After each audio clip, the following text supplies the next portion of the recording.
So I said before leaving Namysłów I'd take a shot of the inside of the Polony Hotel. This wonderful staircase, this lovely granite floor, and this quite remarkable picture of a joust going on between two medieval knights on horseback, dressed in the Russian style, I think, if I'm not mistaken.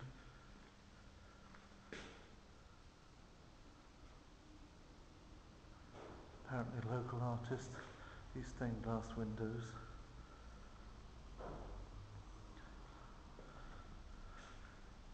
And the boiserie on the walls.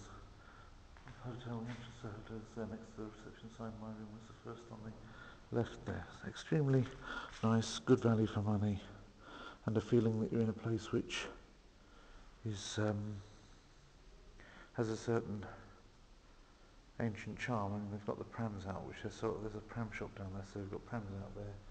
Okay, so you've got a bit of graffiti out there on the street. The fanatics from Pulaski Street have been out in force. A cab, they've written, all coppers are something, which is quite interesting that should have gone around the world, but unfortunately that's the best you can expect from English exports these days. And yeah, elegance, you have to say it. So come and experience it in Namysłów Hotel Polonia. Some interesting bit of driving going on here.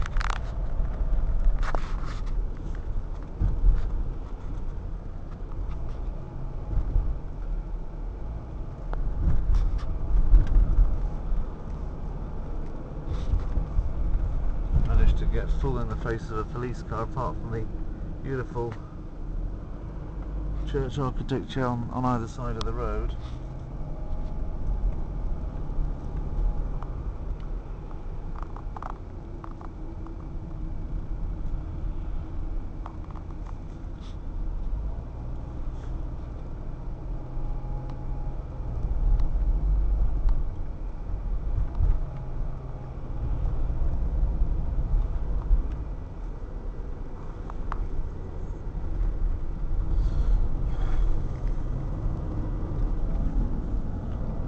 And in a second, according to this, we're driving along by the Oder River. There's this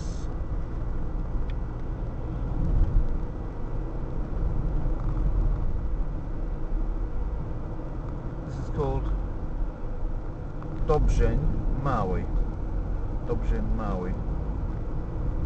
And over there you've got a big power plant.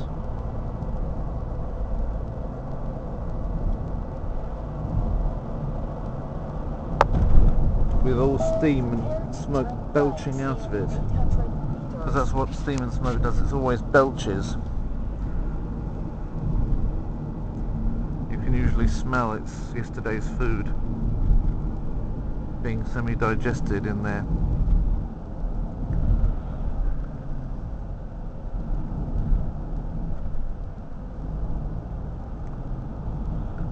And apparently shortly we've got a bridge, and this is the bridge I missed and couldn't find when I was coming up, and therefore spent at least another hour on the road that I shouldn't have done.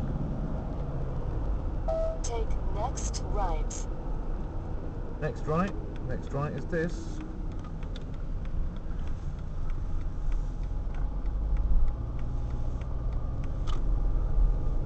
Drive more than 2 kilometers.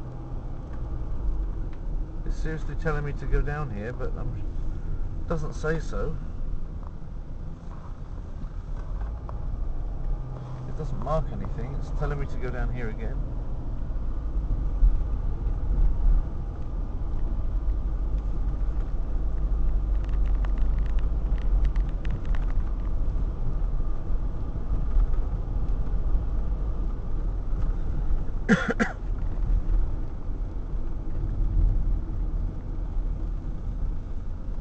Oh,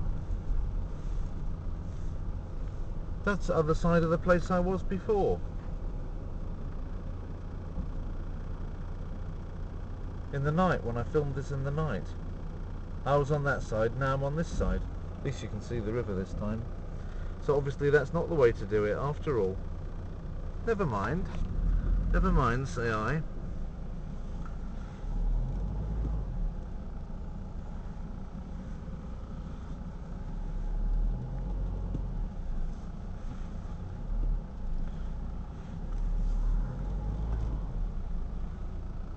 Oh, there's a guinea fowl back there, that might be worth a film. You don't often see, I don't think I've filmed guinea fowls before, so I'm going to just drive past them slowly. See, there's 3 guinea fowls in the street here, looking at me, what I'm doing. Let's get them on the film. Guinea fowls are sometimes farmed. There they go, running across there. There's this cock. Oh, and there's another guinea fowl running across after him. In Polish they're called perliczki. They've all gone home through their little gate here, to that farmyard. And there they are.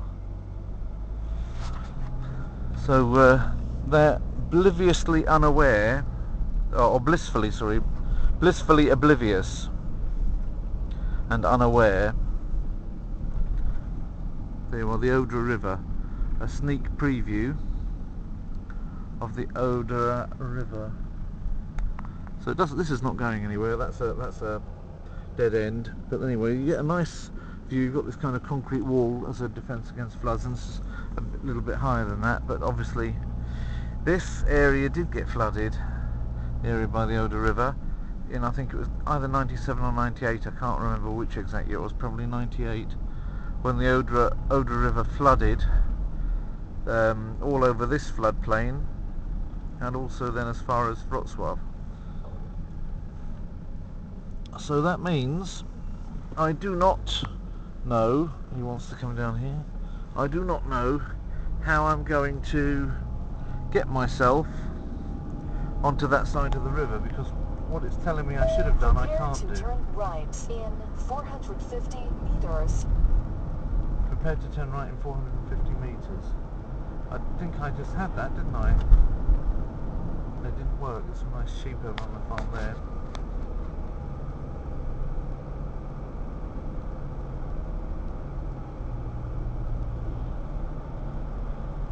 Take next right. Yeah, that's where I went down.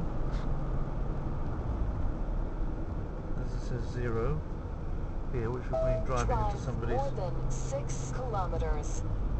Okay, it's now recalculated my route automatically and got some alternative thing in mind, which hopefully the next one will work. They are very wonderful as far as the algorithm is concerned. If one thing you do with them doesn't work, then you can simply go back and they give you an alternative thing if they're properly set up. So that's an impressive structure, isn't it, with all of those high tension power lines up above ground. Shouldn't think there's that many beehives in operation around here, but it's probably caused them all to so if anybody wants to grow apple trees and honeybees and snow white turtle doves here, then let's hope they got a lot of time for the pigeons, because the other two ain't going to work too well. And maybe the pigeons as well are going to get their magnetite put off track by the tremendous force field given off by something like that.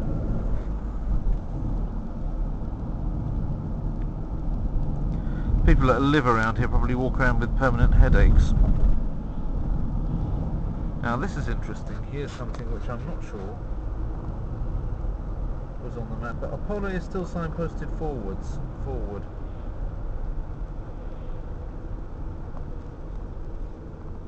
And this is called Elektrownia Opole, so it's the Opole electric station. And also Norgips is up there, so if you're interested in Nordic plaster, then that's a place to go. Interesting. A French, is it a French or an Italian little train on the Polish railway there. It's an interesting thing when you're actually train spotting. I don't train spot, I hasten to add, but if you're train spotting on the continent, you don't just see your own country's trains. You see guest trains from all over the continent on your tracks. You can even see Russian trains because they can be lifted up and placed on other axles, narrower gauge axles for our European way of doing things. They've got a broader gauge axle. And there are a couple of places in Poland where one of them actually goes an awful long way, nearly up to the coal mining area of Silesia, where you've actually got the broad gauge, the old Soviet railway actually coming in a long way, so that they could actually load up their trains with what they needed from Poland actually deep in Poland, and then not have to lift them off and put them on again when they got them into Russia.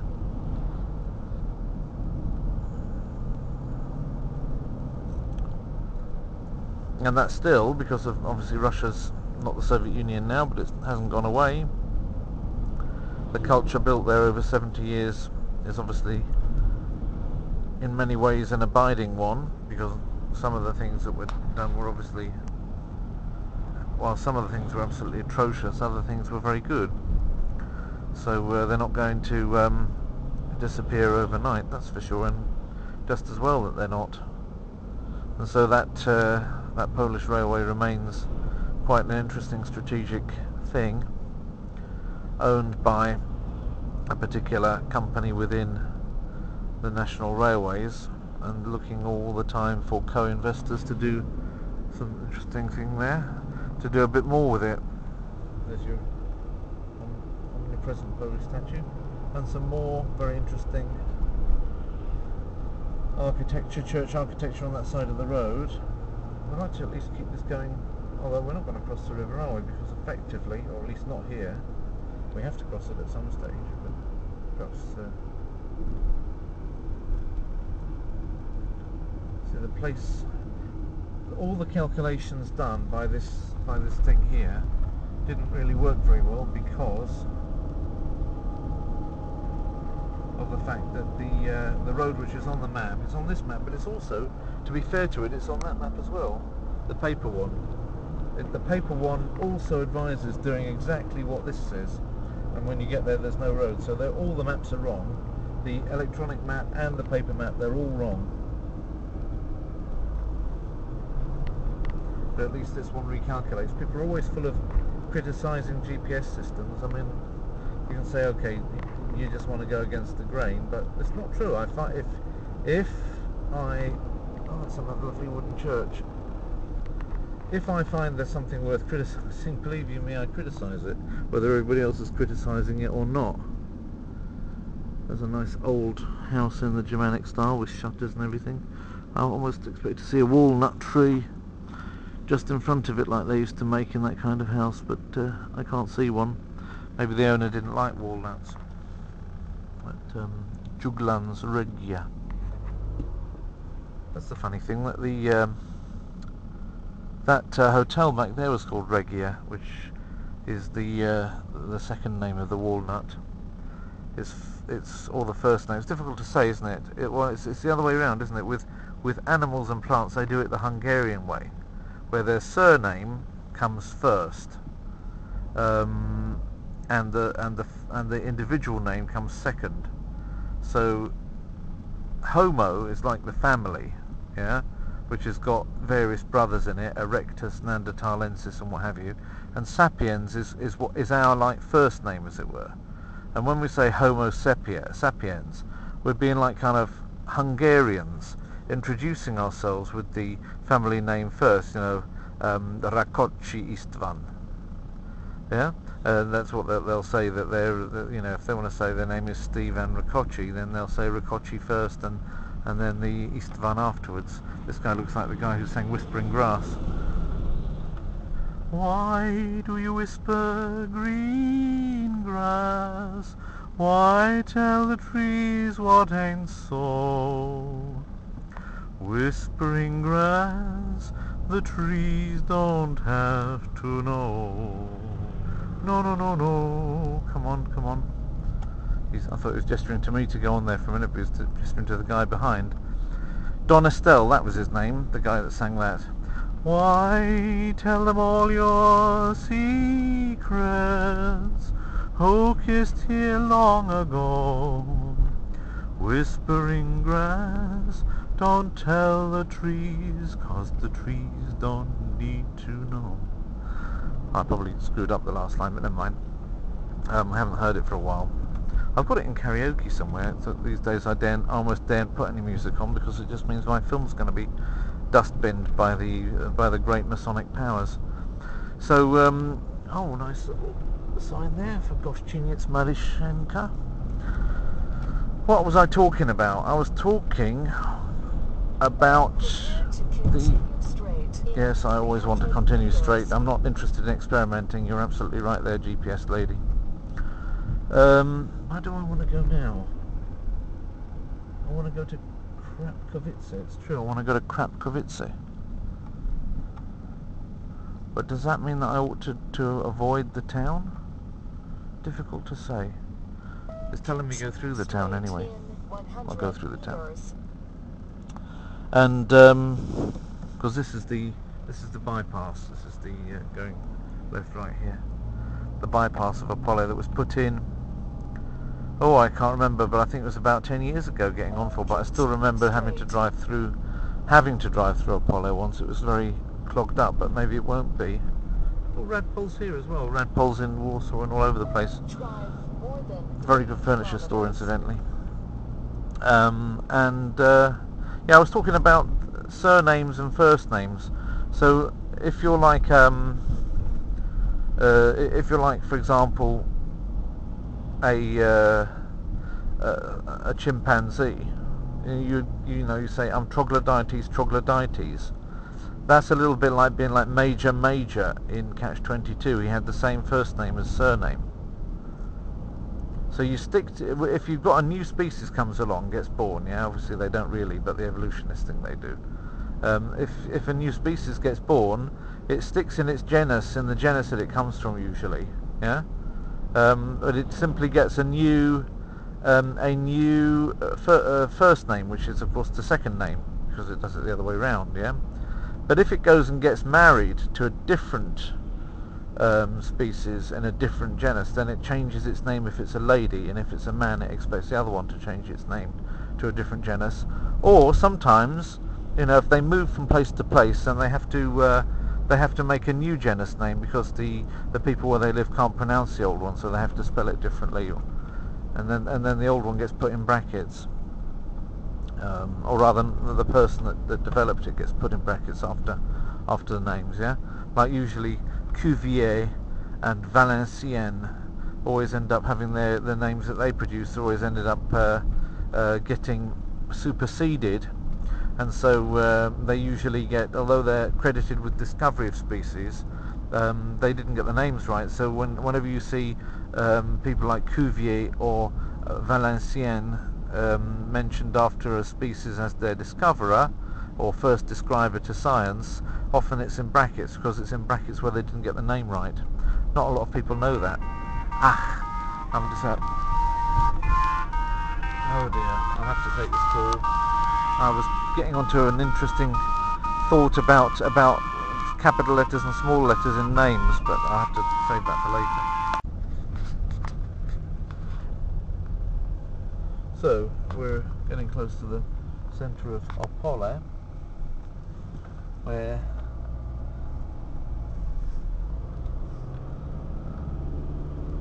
prepare to turn slightly left in 400 I just meters. missed it. Very interesting when I was taking that phone call. Here we go over the river Odo.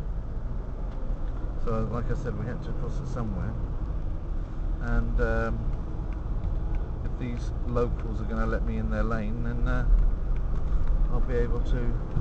And we have to go now. We have to go follow the signs for Krapkowice. The speed limit. Take next slight left, then continue straight. Okay, so see, they've already got adverts up for robots, but I don't think that really is a robot that they're selling. I think that they've made the robot out of other things that they sell on that billboard up there. That's the cleverness of it.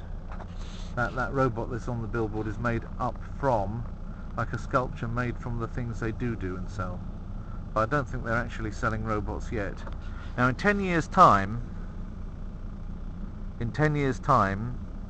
you're going to see things like that up there of people's robots, and they're going to be real, they're going to be for sale, and they're going to be programmable to go around and do things for you, instead of the existing working class, who will largely have been sterilized.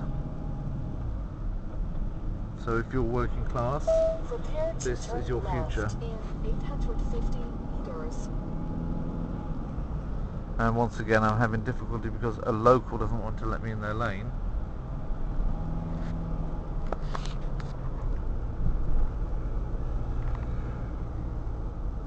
And then back we go over the second part of the Oder River. It seems to have split into two parts here. It's not back, it's simply that it's in two, and we have to cross both parts. I've got to turn left in 500 meters, which is not this one. Thankfully, the most interesting thing about this is the way that it gives you 370 meters. I think that's not the one before car 4 either. It's quite warm sun actually. It's only 4 degrees on the thing, but it's quite warm through the window there, direct on me. Does feel like opening the window. Anyway, there's the sign for Krapkowice. In 100 meters, turn left. Okay, this is definitely the one. Not only did the disc tell me, but also the sign confirmed it.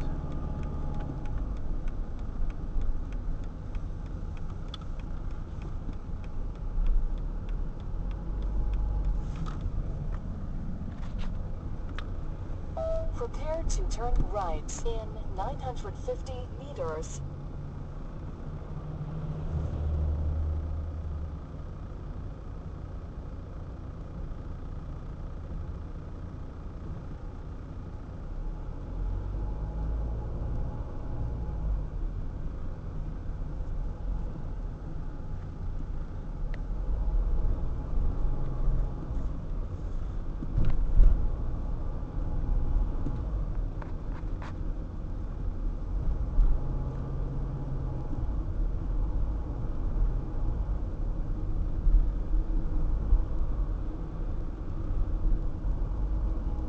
Quite a bit of glare coming off the roofs of those cars in front.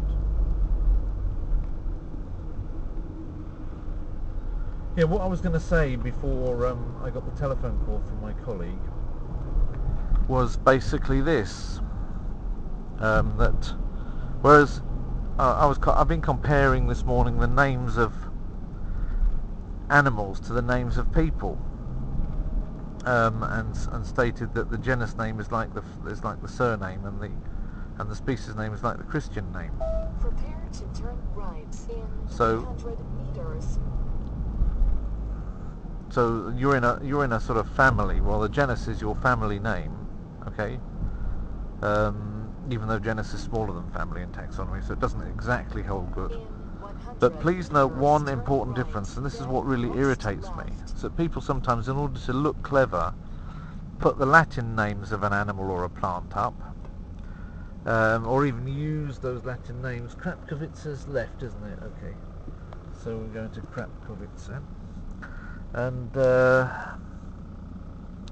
what they do is they put the genus name with a big letter, which is quite correct, and then they also put the surname, or not the specific name, which is actually more like the Christian name.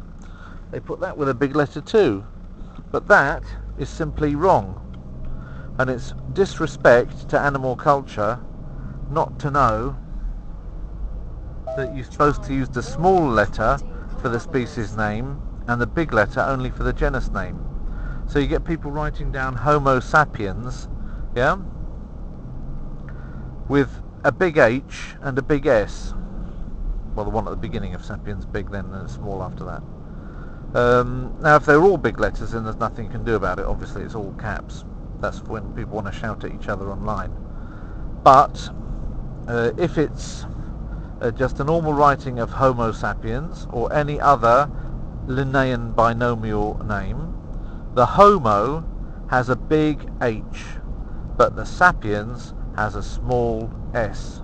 And when people don't do this, but use the Latin names anyway, you think, you're trying to look clever, but it's failed because you don't know the conventions for using these names. That's why I'm having a little bit of a riff at the moment about the conventions for using Linnaean binomials, and why it is that sometimes that when the name of the discoverer or the person first describing the animal or plant to science is given after the name, why sometimes it's in brackets and sometimes it's not. It's given in brackets if they describe that to science, they're still acknowledged, but they got the name wrong, or the name has subsequently been revised, it's not the name that they gave, and therefore they're still credited with being the first describer, but the putting of brackets around their name, and this sometimes even happens to Linnaeus himself, of course, but less so than with people that came along later. If they start putting things in new genesis, or describing too many species, and then later on science gives, obviously there's a certain amount of first come first served, which is why it happens to Linnaeus less often than it does to later people describing animals and plants to science in the manner, and ascribing a Linnaean binomial to them in the manner first done by him. You can obviously imagine that they're going to have more tendencies to make mistakes, especially when these things were done and they didn't have very good, they simply look at an animal and they say, well, this looks like this and it's probably the same, and therefore we're going to put it in the same genus because it looks fairly similar. And then afterwards they do something called a cladogram. This is a kind of graph or graphic or tabular arrangement of features, deep structures of an animal and less deep structures which they have in common, and it's called a cladistic approach, and you make a cladogram, and people that do it all night long are known as cladomasochists. Basically it was basically Marquis de Clade first of all wrote about this in a book explaining how you can basically describe all of the features, the deep structures of an animal or plant, its deep biological structures, and give them sort of a kind of weighting, if you like, and then tick them off which of these have got the same and which of them don't have. You can do these for languages as well to decide how closely related languages are, or other things as well. And that's a kind of cladistic, it's called a cladistic approach, and you have cladists and you have cladomasochists.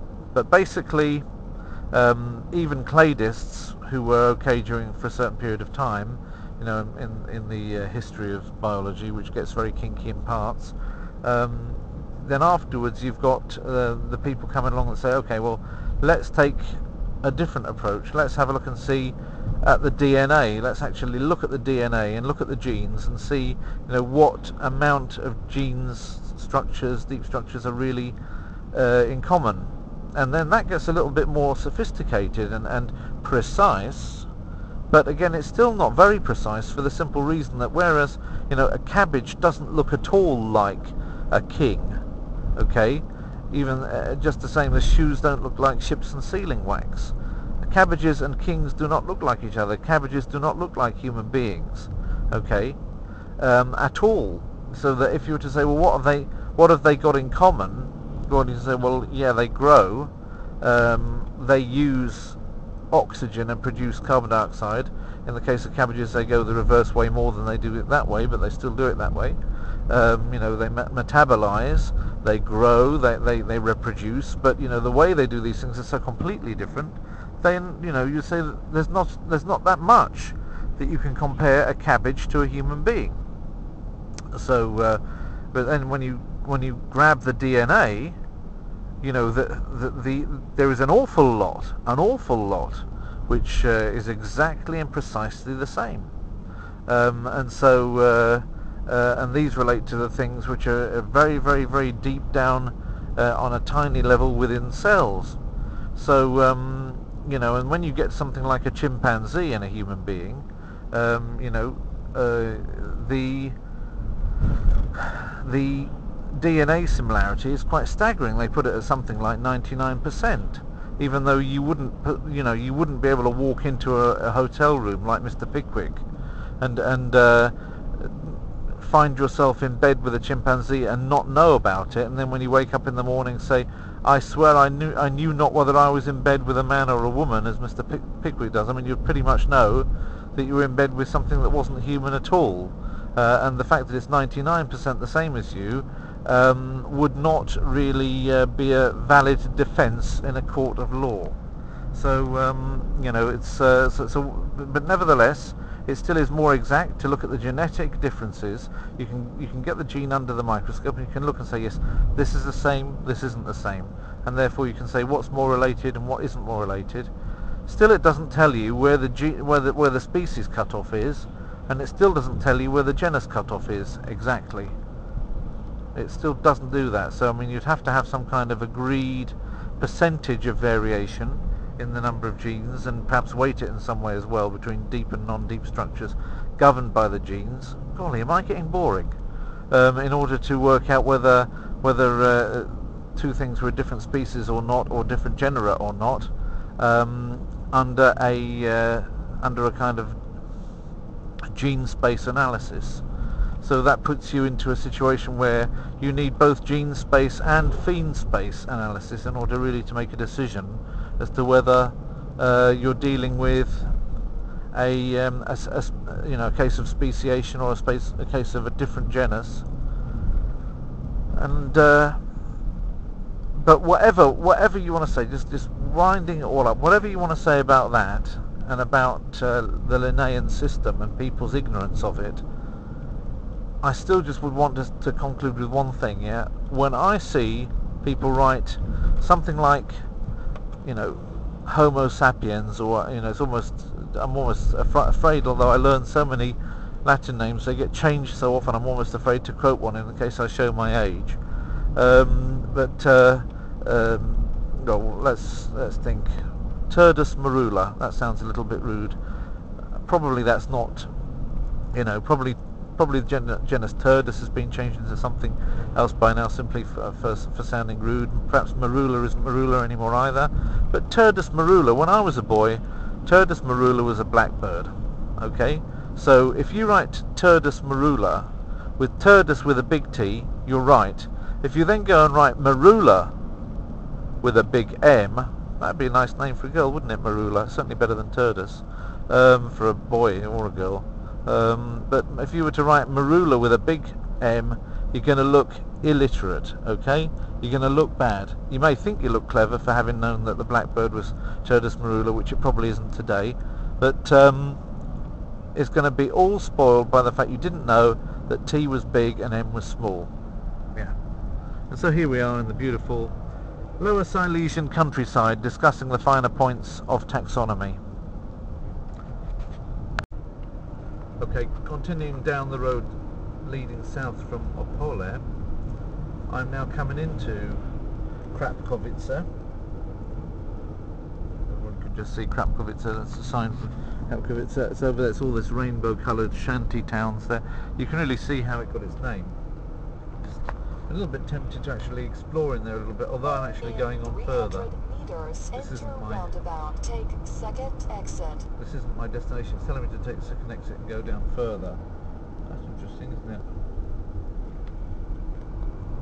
In 100 meters, But enter roundabout. Take second exit. Just to satisfy the inevitable curiosity of my viewers as to what a place called Krapkowice, what a place called Krapkowice could look like, taking the third exit, not the second. It'll tell me to go back in a second. So there's a hotel, that's a restaurant. There's this pastel coloured, in 800 meters. I mean this truly is Krapkowice. I won't go far down here, just get a bit closer to the centre, then turn back. Just for the sake of filming a little bit, so people can see what such an interestingly named town as Krapkowice actually looks like in practice. I've never been here before, so it's also interesting for me. You're just getting my completely fresh impressions as well. You'll notice that the leaves haven't completely fallen from the trees, although they've gone brown. Beerland in German. This of course was Germany once. Don't know what it was called in German language, but there's some interesting bits and pieces. Take next right. Have a look at that almost Turkish top of that roof. Oh, Krapkowice is this way. That's interesting.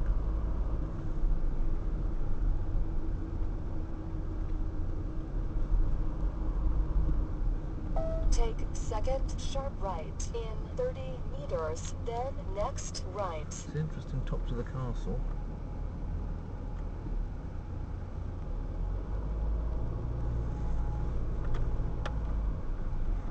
And then bus, you go in front of me and stop my viewers from seeing anything Take of this. next sharp right. Next sharp right, that's going to take me to the centre, that'll be good. It says Centrum. Take next sharp right. Through that little... No, that's unfortunately not possible always to see what you can see with your eyes on the... Take next sharp right. There's a nice Christian fish over there. They didn't get it quite right, but then what would they know? They're only a religious shop.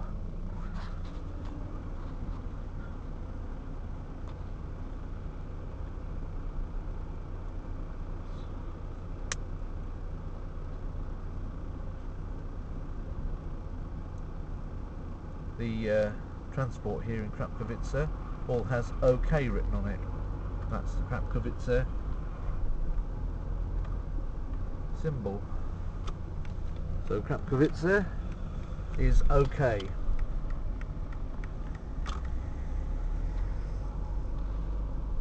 In 140 meters, turn slight right, then next slight left. Right, what about that then?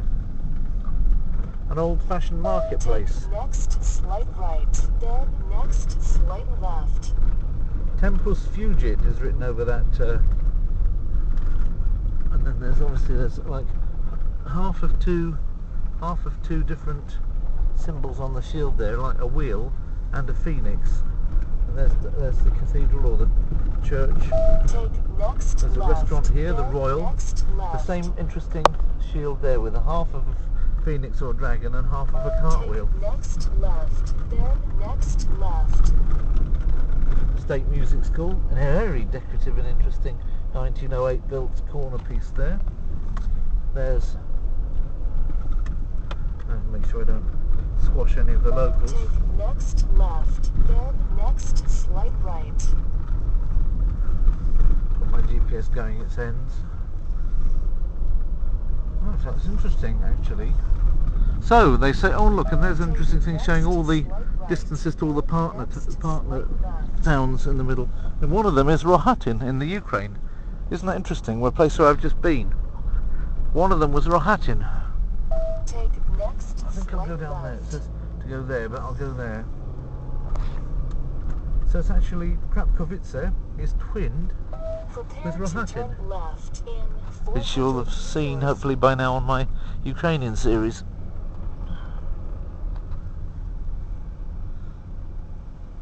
Okay, go on.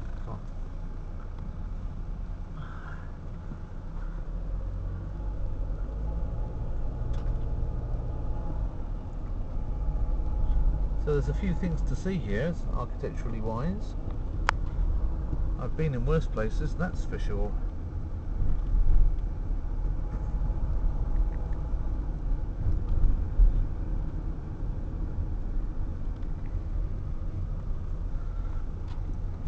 Very post-Germanic.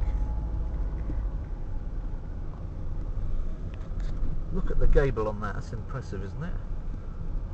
Get that huge gable on this building. That's what I do, especially bearing in mind it's a police station, but look at that. Really impressive. Take next left. Take next left. Okay. Take next left it is.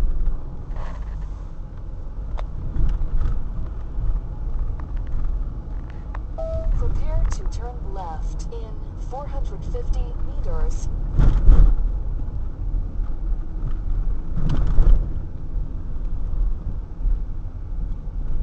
So that was Krapkowice. Got a little bit of a floodplain with a little river going through. Fortunately, I've got too much traffic on a small road. I can't. Somebody's taking photographs of this bent over pylon. Probably just before and after shots to add value to their work. And Ratsibor, which is the place more like where I'm aiming for, is on the left, so it's left. And that's the water tower that was in the distance before when I went up that way.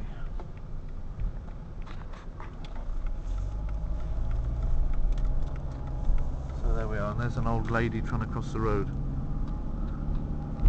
And that's the little river that they Drive more have than going 10 through it. kilometers. This is very good farming land, by the way, in this region. Krapkowice has some of the biggest farms in Poland in it. Krapkowice's symbol again.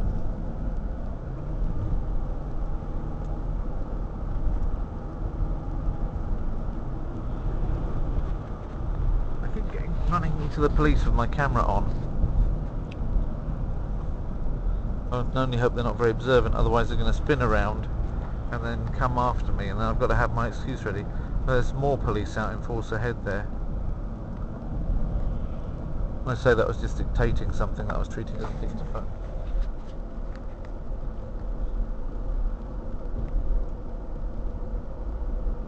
But they've caught somebody. They caught somebody probably for speeding. Or maybe filming, I don't know. But there's more speeders than filmers, I suppose. Right, that was Krapkowice. And it was very nice, despite the name. Some of the architecture that I've been driving by here in Lower Silesia, actually, it's more the Opole district, which is neither truly Lower Silesia nor Upper Silesia, sort of Middle Silesia. Some of the architecture, like that church back there, has been really excellent, and the pity is I can't sort of have this on all the time, just filming everything, because I'll run out of battery. But look at that old mansion, the roof of which you can see there. I wonder if you'll see any more of it. Thankfully I've got no cars behind me, so I can just try and spy it out there. An old ruined gate, and then look back at the mansion house behind it. And that shares, oh, this is called Amandulf, or rather there's another place called Amandulf just up there.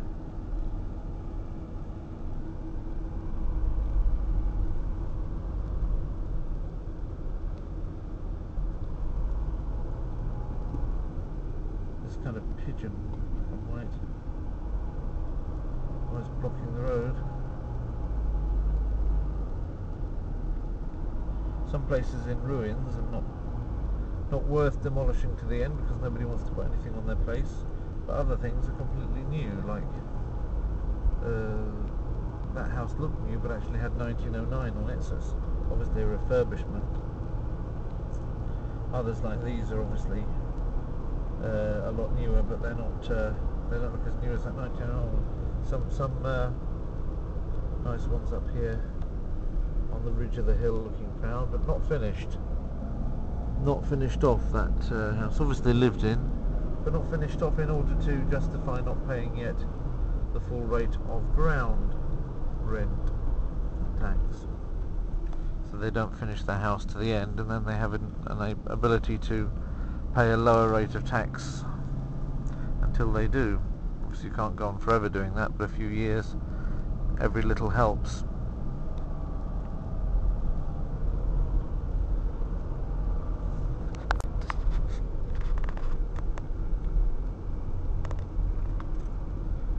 Tłuste mosty, fat bridges.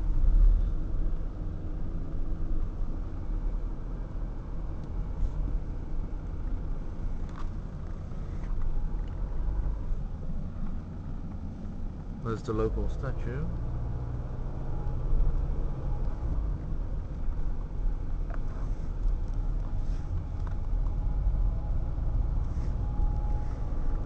It's quite an interesting church roof again,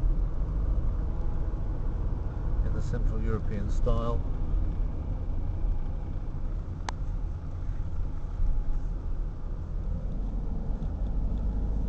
And next to this lovely piece of architecture, something rather unpleasant, although it has its charm in a sense as well, I suppose. This has rather less charm, as all the plaster's peeling off the walls. That unfortunately is their school. That's a rather awful crucifix over there, and those two horses look rather dismal as they chomp away at what's left of grass in a very small paddock.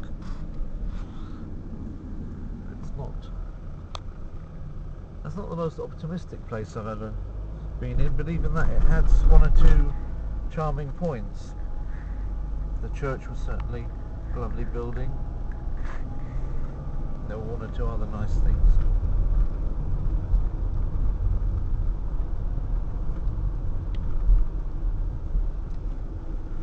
But people move away. Oh, here's an interesting thing. This blue box is where they go and get their letters from that, you know. Everybody goes into that blue box and